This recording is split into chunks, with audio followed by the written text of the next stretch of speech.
യേശുക്രിസ്തുവിൻ്റെ മഹനീയ നാമത്തിൽ നിങ്ങൾക്കെല്ലാവർക്കും വന്ദനം ചെയ്യുകയാണ്. യേശുവിൻ്റെ ഉപമകളെക്കുറിച്ച് നാം പഠിച്ചുകൊണ്ടിരിക്കുകയാണ്. ഇന്ന് നാം ചിന്തിപ്പാൻ പോകുന്നതായ വിഷയം യേശുക്രിസ്തു പാപികളെ സ്വീകരിക്കുന്നു എന്നുള്ള ഒരു ചോദ്യം.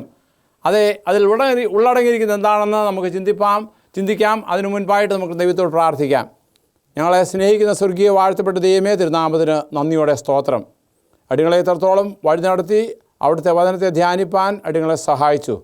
ഇന്ന് അടിയങ്ങൾ യേശു പാപികളെ സ്വീകരിക്കുന്നു എന്നുള്ളതായ കാര്യത്തെക്കുറിച്ച് ചിന്തിക്കുമ്പോൾ അത് ഞങ്ങളുടെ ജീവിതത്തിന് മനസ്സിലാക്കി തരികയും അതിലുള്ളടങ്ങിയിരിക്കുന്നതായ സത്യങ്ങൾ എന്താണെന്ന് അറിഞ്ഞുകൊണ്ട് നിത്യരായതിന് ഓഹരിക്കാരായി തീരുവാൻ ഞങ്ങളെ സഹായിക്കണമെന്ന് യേശുവിൽ കൂടി താഴ്മയുടമനയുമായി ചോദിക്കുമ്പോൾ കൃപയോടെ കേൾക്കുമാറാകണമേ.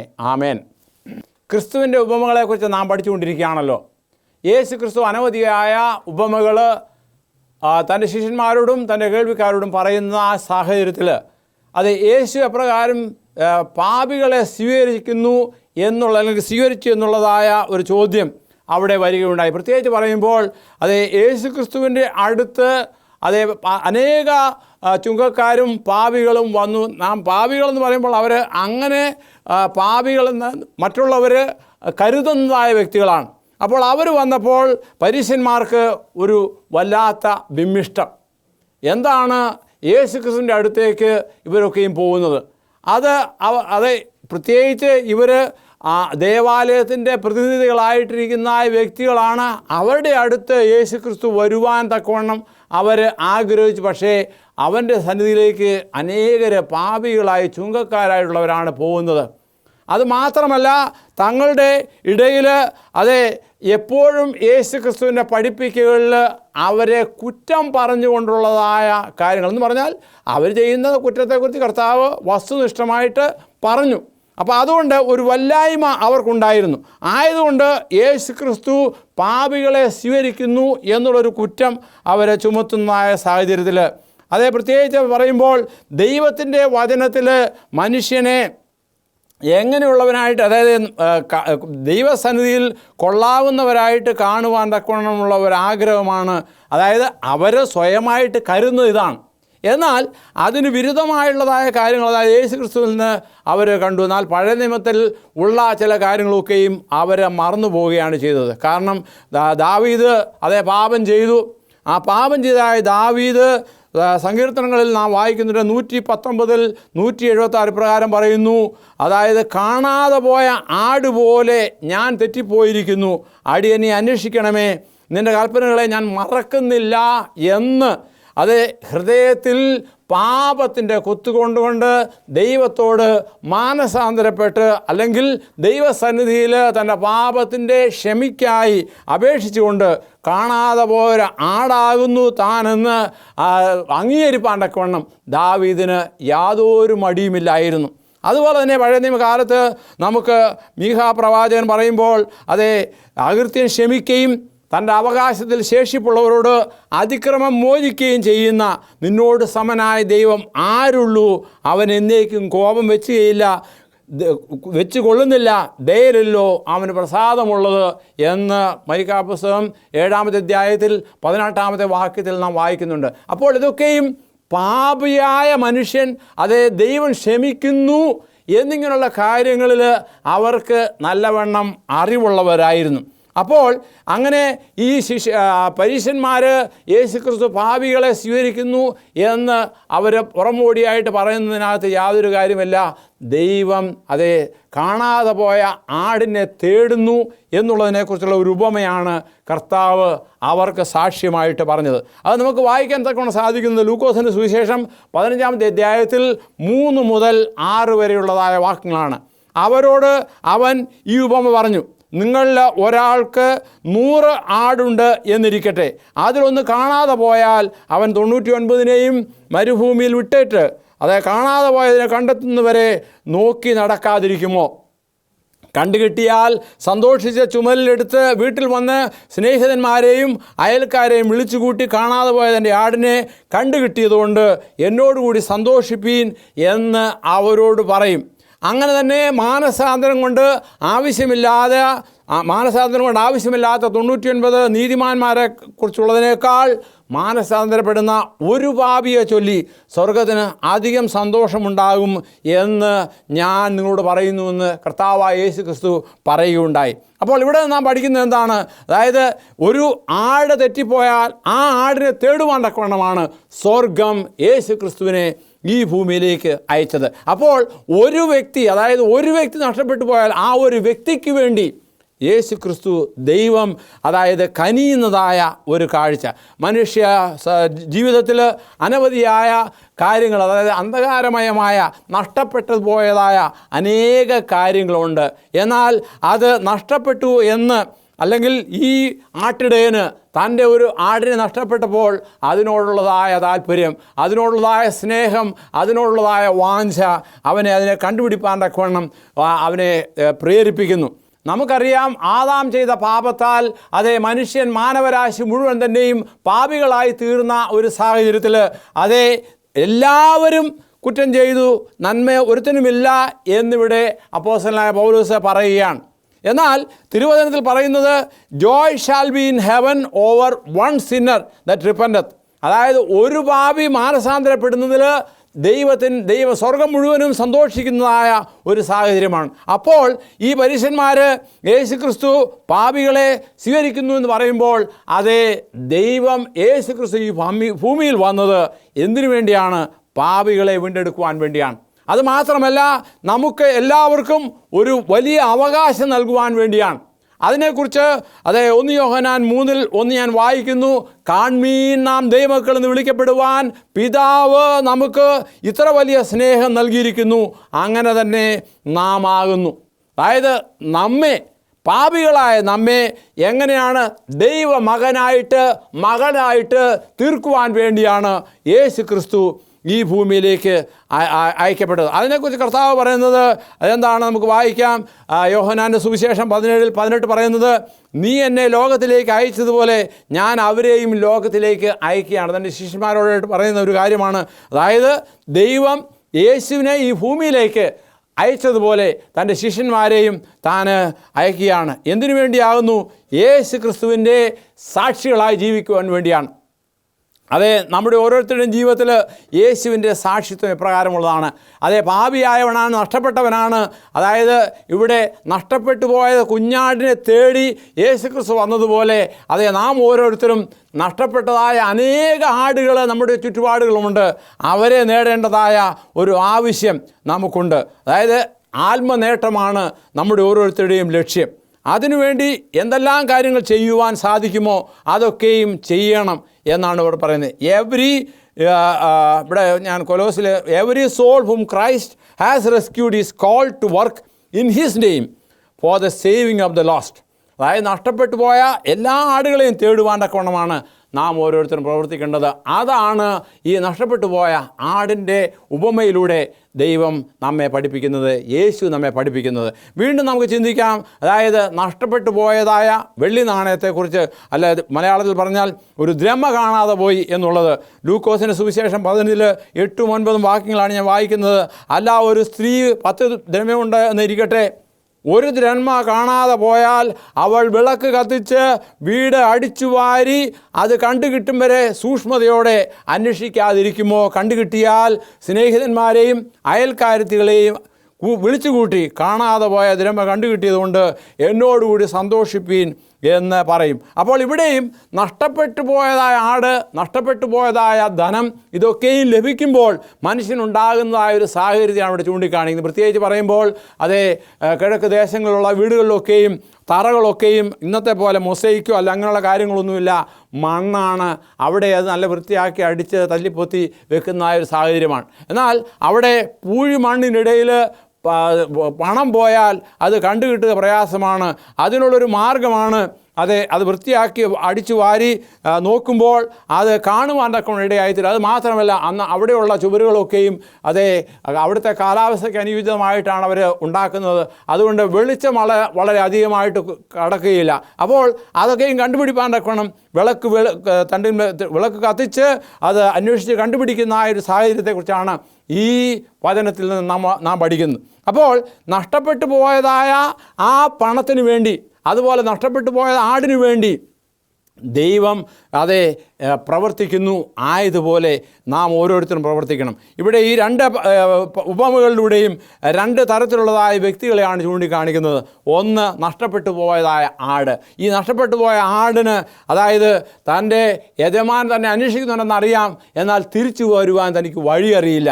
അതുപോലെ തന്നെ നഷ്ടപ്പെട്ടു പോയതായ ആ പണത്തിന്, ധനത്തിന്, അത് നഷ്ടപ്പെട്ടു പോയി എന്നും അറിയത്തില്ല, അതിന് ഒരു വിവരമില്ലാത്ത ഒരു അവസ്ഥയാണ്. എന്നാൽ ഇതിലൊക്കെയും ദൈവത്തിൻ്റെ കരങ്ങൾ പ്രവർത്തിക്കുന്നു. പ്രത്യേകിച്ച് പറയുമ്പോൾ നമ്മുടെ കുടുംബങ്ങളിൽ അത് അനേകർ അവരുടെ സൂക്ഷ്മതയില്ലായ്മ കൊണ്ട് തങ്ങളുടെ ആത്മാക്കളെ നഷ്ടപ്പെടുത്തു പോകുന്നതായിട്ട് അവർ കാണുന്നില്ല. കാരണം കുടുംബജീവിതത്തിൽ കുഞ്ഞുങ്ങൾ വലിയൊരു പ്രാധാന്യമുണ്ട്. എന്നാൽ ഈ വലിയ പ്രാധാന്യത്തിൽ അവരുടെ പ്രാധാന്യം മനസ്സിലാക്കാതെ അവരെ വെറും നിസ്സാരമായി കരുതി അങ്ങനെ ആ ആത്മാവ് നഷ്ടപ്പെടാതിരിക്കാൻ തക്കവണ്ണം വേണ്ട പരിപാലനം ചെയ്യേണ്ടത് നമ്മുടെ ഓരോരുത്തരുടെയും ആവശ്യമാണ്. ആയതുകൊണ്ട് കുടുംബജീവിതത്തിൽ ഈ പറയപ്പെട്ട കാര്യം വളരെ ശ്രദ്ധയോടുകൂടി ചെയ്യേണ്ടതാണ്. കാരണം ഇപ്പോൾ പ്രത്യേകിച്ച് പറയുമ്പോൾ കുഞ്ഞുങ്ങൾ അവർ നഷ്ടപ്പെട്ടു പോകുമെന്നുള്ള അറിവ് അവർക്കില്ല. എന്നാൽ അവരെ നേരായ വഴിയിൽ ദൈവിക മാർഗത്തിൽ പഥ്യോപദേശത്തിൽ വളർത്തേണ്ടത് നമ്മുടെ, അതായത് കുടുംബാംഗങ്ങളാകുന്ന ഓരോരുത്തരും ചുമതലയുണ്ട്. പ്രത്യേകിച്ച് മുതിർന്നവർ, അപ്പനും അമ്മയും അതുപോലെ മുതിർന്ന കുട്ടികളും തൻ്റെ അനുജന്മാരെ അല്ലെങ്കിൽ കുട്ടികളെ നോക്കേണ്ടതായ ചുമതലയുണ്ട്. അപ്പോൾ ഇതൊക്കെയും ചെയ്യുമ്പോൾ നാം നമ്മെ തന്നെ ഒന്ന് പരിശോധിക്കുകയാണ് ചെയ്യുന്നത്. എവിടെയാണ് നമ്മളുള്ള വീഴ്ച? പ്രത്യേകിച്ച് പറയുമ്പോൾ ഒരു ആത്മാവിൻ്റെ വില എന്താണ് എന്ന് നാം മനസ്സിലാക്കണം. കഴിഞ്ഞ ദിവസം ഞാൻ പറയുകയുണ്ടായി, അതായത് ഒരു ആത്മാവിനെ നഷ്ടപ്പെടുന്നതിനെക്കുറിച്ച് കർത്താവ് ഇപ്രകാരം പറയുകയുണ്ടായി, അതെ, ലോകം മുഴുവനും നേടിയാലും, ലോകം മുഴുവൻ നേടുക എന്ന് പറഞ്ഞാൽ ഇന്നത്തെ കാലത്തെ വസ്തുവിൻ്റെ വിലയോ അല്ലെങ്കിൽ സ്വർണത്തിൻ്റെ വിലയോ വെച്ച് നോക്കുകയാണെങ്കിൽ അതിനൊക്കെ വലിയ വിലയാണ്. അപ്പോൾ അതിനേക്കാൾ ഉപരിയായിട്ടുള്ളൊരു വിലയാണ് ഓരോ ആത്മാവിനും ദൈവം കൽപ്പിക്കുന്നത്.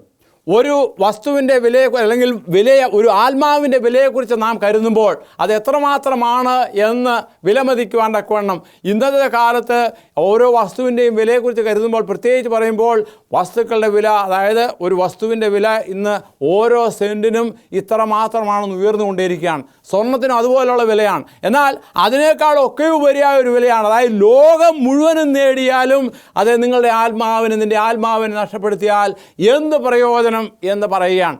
ഇവിടെ നമുക്ക് ഈ വിലയെക്കുറിച്ച് കണക്കാക്കണം എന്നുണ്ടെങ്കിൽ നമുക്ക് കാൽവരിയിലേക്ക് പോവുക. ഗൊൽഗോഥ തോട്ടത്തിൽ ഗെത്സമനയിൽ കർത്താവായ യേശു ക്രിസ്തു തൻ്റെ ചോര വിയർപ്പാൽ പ്രാർത്ഥനയോട് ഒഴുക്കി എന്ന് പറയുന്നു. അതിനുശേഷമുള്ളതായ സംഭവം വളരെ വേദനാജനകമായ ഒരു കാര്യമാണ്. കാരണം അതിഭാരമുള്ളതായ ഒരു കുരിശ് തൻ്റെ ചുമലിൽ വെച്ചുകൊണ്ട്, അതും വഹിച്ചുകൊണ്ട് ശരീരം മുഴുവനും അടിച്ച് നുറുങ്ങപ്പെട്ട് തലയിൽ മുൾക്കിരീടം ധരിച്ച് അങ്ങനെ ആ കുരിശും വരിച്ചുകൊണ്ട് താനിങ്ങനെ പോവുകയാണ്. എത്ര പ്രാവശ്യം ആ ഭാരമേറിയ കുരിശ് വഹിച്ചുകൊണ്ട് പോയപ്പോൾ താൻ താഴെ വീണു. ഇതൊക്കെയും കണ്ടു നിൽക്കുന്നതായ ആരും ഒരു സഹായത്തിന് പുറപ്പെട്ടു വന്നില്ല. എന്നാൽ ആ വശത്ത് കുറേനക്കാരനായ ഒരു ശിമയോൻ അവിടെ വന്നു. അവനെ കൊണ്ട് റോമ പടയാളികൾ നിർബന്ധിച്ച് ഈ ക്രൂശ് വഹിപ്പാൻ തക്കവണ്ണം ഇടയായിത്തീരുന്നു. അതിനിടയ്ക്ക് തന്നെ അനേകരെ ക്രൂദിച്ചു, അനേകർ അപഹാസ്യമായി സംസാരിച്ചു. അതുപോലെ തന്നെ എന്തെല്ലാം വാ കൊണ്ട് പറയാമോ അതുപോലെ എല്ലാ കാര്യങ്ങളും അവരൊക്കെയും ചെയ്തു. എന്നാൽ ഇതിലൊന്നും യേശു ക്രിസ്തു പ്രതികരിച്ചില്ല. അവസാനമായിട്ട് ഗൊൽഗോഥായിൽ കൊണ്ട് രണ്ട് കള്ളന്മാരുടെ നടുവിൽ തന്നെ കൈകാലുകളിൽ ആണികൾ തറപ്പിച്ച് കുരിശിന്മേൽ തൂക്കി.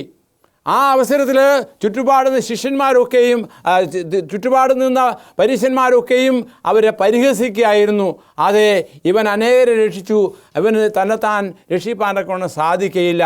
അങ്ങനെയുള്ള പരിഹാസ്യ വാക്കുകളെല്ലാം കേട്ട് യേശു ക്രിസ്തു സഹിച്ചു വഹിച്ചു ആ കുരിശിന്മേൽ നമുക്ക് വേണ്ടി യാഗമായി അവിടെ തൂങ്ങിക്കിടന്നു. തൻ്റെ കൈകാലുകളിലൂടെ രക്തമൊഴുകി, തൻ്റെ തലയിലൂടെ രക്തമൊഴുകി, കാലുകളിലൂടെ രക്തമൊഴുകി, അങ്ങനെ ദേഹം മുഴുവൻ നുറുങ്ങി.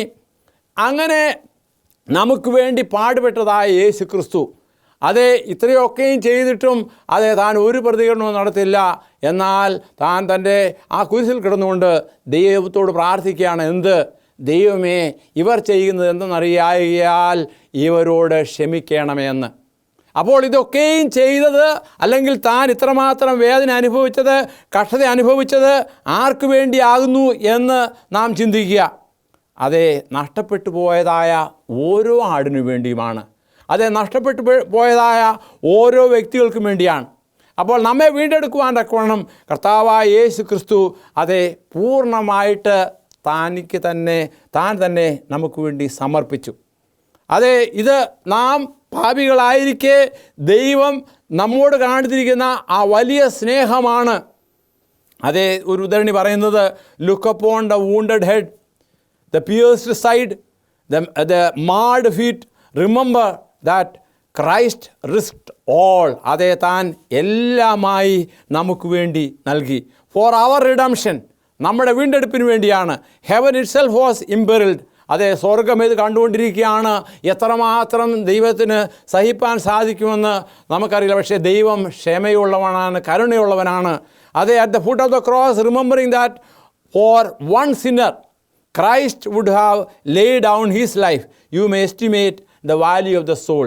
കാരണം എൻ്റെയും നിങ്ങളുടെയും ആ ജീവനെ വീണ്ടെടുക്കുവാൻ വേണ്ടി യേശു ക്രിസ്തു യാഗമായി തീർന്നു എന്നുള്ളതായ വസ്തുത നമുക്കവിടെ കാണുവാൻ സാധിക്കും. ഇത് ചരിത്രത്തിൽ രേഖപ്പെടുത്തിയിരിക്കുന്ന ഒരു കാര്യം മാത്രമായിട്ടല്ല, ഒരു യാഥാർത്ഥ്യമായിട്ട് എൻ്റെയും നിങ്ങളുടെയും ജീവിതത്തിൽ ഉണ്ടാകണം. കാരണം നഷ്ടപ്പെട്ടു പോയതായ എന്നെ, നഷ്ടപ്പെട്ടു പോയ നമ്മെ ഓരോരുത്തരെയും വീണ്ടെടുക്കുവാൻ വേണ്ടിയാണ് യേശു ക്രിസ്തു കാൽവരിയിൽ യാഗമായത്. അതെ, ഇതൊക്കെയും പ്രവചന നിവൃത്തിയാകുന്നുവെന്ന് പ്രവചനങ്ങൾ നാം പഠിക്കുന്നുണ്ട്. അതേ, തന്നെ ഒറ്റിക്കൊടുത്ത കാര്യത്തെക്കുറിച്ച് പറയുന്നുണ്ട്. എത്ര വെള്ളിക്കാശിന് കൊടുത്തു എന്ന് പറയുന്നുണ്ട്. അതേ, തൻ്റെ സ്നേഹിതനായ യൂദ ചെയ്യുന്ന കാര്യത്തെക്കുറിച്ച് പറഞ്ഞിട്ടുണ്ട്. അതെ, അങ്ങനെ ഓരോ കാര്യത്തെക്കുറിച്ചും, അതായത് താൻ ധരിച്ചിരുന്ന വസ്ത്രത്തെ ചീട്ടിട്ട് എടുക്കുന്നതായുള്ള കാര്യങ്ങൾ, അതുപോലെ തന്നെ അങ്ങനെയുള്ള എല്ലാ വിവരണങ്ങളും വചനത്തിൽ അതേ പല ഇടങ്ങളിലായി കൊടുത്തിട്ടുണ്ട്. അതെല്ലാം നിവൃത്തിയായത് എന്നെയും നിങ്ങളെയും വീണ്ടെടുക്കുവാൻ വേണ്ടിയാണ്. ആയതുകൊണ്ട് നഷ്ടപ്പെട്ടു പോയതായ ഒരു കുഞ്ഞാടിന് വേണ്ടി തൻ്റെ ജീവനെ കൊടുത്തു. അതേ, വീണ്ടെടുക്കുന്നതിൽ സ്വർഗം സന്തോഷിക്കുന്നു എന്നുള്ള കാര്യത്തിന് നമ്മുടെ ഓരോരുത്തരുടെയും ജീവിതത്തിൻ്റെ ഒരു ഭാഗമാകണം. അതേ പ്രിയരെ, ഈ ഉപമയിൽ നിന്ന് നാം പഠിക്കുന്നത് എന്താണ്? അതായത് സ്വർഗം മുഴുവനായിട്ട്, അതുപോലെ തന്നെ ദൈവത്തിൻ്റെ ദൂതന്മാരും ഈ വീണ്ടെടുപ്പിന് വേണ്ടി എന്ത് ചെയ്യാണ്? ഒന്നിച്ചു നിന്ന് പ്രവർത്തിക്കുകയാണ്. All the resources of heaven are at the command of those who are seeking to save the soul. അതുകൊണ്ട് എനിക്ക് നിങ്ങൾക്കുമുള്ളൊരു ആഹ്വാനം എന്താണ്? അതായത് യേശുക്രിസ്തു ചെയ്തത്, യേശുക്രിസ്തു വിശ്വസിക്കുന്ന ഓരോ വ്യക്തികളും അത് തുടർന്നുകൊണ്ടേയിരിക്കണം. കാരണം നമ്മുടെ ജീവിതത്തിന് അതൊരു ചാരിതാർത്ഥ്യമാണ്. കാരണം ഒരു ആത്മാവിനെ നേടുക. ഈ കാര്യത്തിൽ നാം വെറുതെ അല്ല, പിന്നെയോ നമുക്ക് ചുറ്റുമായി ദൈവത്തിൻ്റെ മാലാഖമാരുണ്ട്, ദൈവത്തിൻ്റെ ദൂതന്മാരുണ്ട്. ആയതുകൊണ്ട് സന്തോഷത്തോടുകൂടി അവർ മാത്രമല്ല, ദൈവം തന്നെ, അതായത് സ്വർഗം മുഴുവനും ഒരു ആത്മ നേട്ടത്തിൽ സന്തോഷിക്കുന്നു എന്ന് നാം തിരുവചനത്തിൽ വായിക്കുന്നുണ്ട്. ആയതുകൊണ്ട് ദൈവവേലയിൽ ഒരു ഭാഗം ചെയ്യുവാൻ തക്കവണ്ണമാണ് ശിഷ്യന്മാരെ വിളിച്ചത്. ആയതുപോലെ ഇന്ന് ജീവിച്ചിരിക്കുന്നവരായ നാം ഓരോരുത്തരും അവൻ്റെ ശിഷ്യനാകുന്നുവെങ്കിൽ കണിശമായിട്ടും അവൻ പോയതായ പാതയെ, അതേ കഷ്ടതയിലുള്ള പ്രയാസങ്ങളൊക്കെ ഉണ്ടായിരുന്നാൽ തന്നെയും മറ്റുള്ളവരെ നേടുവാൻ വേണ്ടി നാം ആവത് ചെയ്യുക. ചിലപ്പോൾ നമുക്ക് ഇപ്പം ഞാനിവിടെ പ്രസംഗിക്കുന്നു, അതുപോലെ എല്ലാവർക്കും പ്രസംഗിക്കാൻ സാധിച്ചെന്ന് വരികയില്ല. എന്നാൽ അവരുടേതായ ജീവിത സാക്ഷ്യം കൊണ്ട്, നിങ്ങളൊരു ഓഫീസ് ജോലി ചെയ്യുകയാണെങ്കിൽ, അത് കണിശമായിട്ട് നീ ഒരു ക്രിസ്ത്യാനിയാണെങ്കിൽ, ക്രിസ്തുവിൽ വിശ്വസിക്കുന്നവനാണെങ്കിൽ മറ്റുള്ളവരോട് അത് പറയുക. പ്രത്യേകിച്ച് ഈ ഭാരതത്തിൽ അതെ നമുക്ക് സുവിശേഷം പറയുവാൻ അനേക ഇടങ്ങളുണ്ട്. വെറും വൃഥാവായിട്ട് അവനവൻ്റെ കാര്യം നോക്കി ജീവിക്കുകയല്ലേ വേണ്ടത്. പിന്നെയോ സുവിശേഷൻ്റെ വാഗ്ദാക്കളായിട്ട് നാം എന്ത് ചെയ്യുക? അവന് വേണ്ടി സാക്ഷ്യം വഹിക്കുക. യേശു ക്രിസ്തു നമുക്ക് വേണ്ടി പാടുപെട്ട് മരിച്ചു. ആ ജീവനാൽ വീണ്ടെടുപ്പ് ലഭിച്ചവനായ ഞാൻ, വീണ്ടെടുപ്പ് ലഭിച്ചവനായ നാം ഓരോരുത്തരും അതിനുവേണ്ടി പ്രവർത്തിക്കുക. അതേ, സ്വർഗം സന്തോഷിക്കുന്ന ആത്മനേട്ടത്തിൽ പങ്കാളികളായി തീരുവാൻ തക്കവണ്ണമാണ് യേശു ക്രിസ്തു ഈ ഉപമകളൊക്കെയും നമ്മോട് പഠിപ്പിച്ചത്. കാരണം യേശുവിൻ്റെ ആഗ്രഹം എന്താണ്? സ്വർഗരാജ്യം ഇങ്ങനെയാണ്, സ്വർഗരാജ്യം അങ്ങനെയാണ്, അതിൻ്റെ ഭാഗമായി തീരുവാൻ തക്കവണ്ണം, സ്വർഗരാജ്യത്തിൻ്റെ ഓഹരിക്കാരായി തീരുവാൻ വേണ്ടിയാണ് ദൈവം നമ്മെ ഓരോരുത്തരെയും വിളിക്കുന്നത്. അതിനെക്കുറിച്ച് ഒരു ഉദാഹരണം പറയുന്നത്, angels will help you to reach the most careless and the most hardened. And when one is brought back to God, all heaven is made glad. Seraphs and cherubs അതുപോലെ തന്നെ touch their golden harps, sing praises to God and the lamb for their mercy and the loving kindness to the children of men. അതായത് ദൈവവും സ്വർഗത്തിലുള്ള ദൂതന്മാരും ആഗ്രഹിക്കുന്ന ഒരു കാര്യമാണ് ആത്മനേട്ടം. ആയതുകൊണ്ട് അതെ, ഇന്ന് എനിക്ക് നിങ്ങളോട് ആഹ്വാനം ചെയ്യുന്നതായ ഒരു കാര്യമേ ഉള്ളൂ. അതെന്താണ്? അതായത് നീ സ്വയമായി രക്ഷ പ്രാപിക്കുന്നുവെന്ന് കാര്യത്തിൽ അഹങ്കരിക്കാതെ മറ്റുള്ളവരെ നേടുവാൻ തക്കവണ്ണം നാമാലാവത് പ്രവർത്തിക്കുക.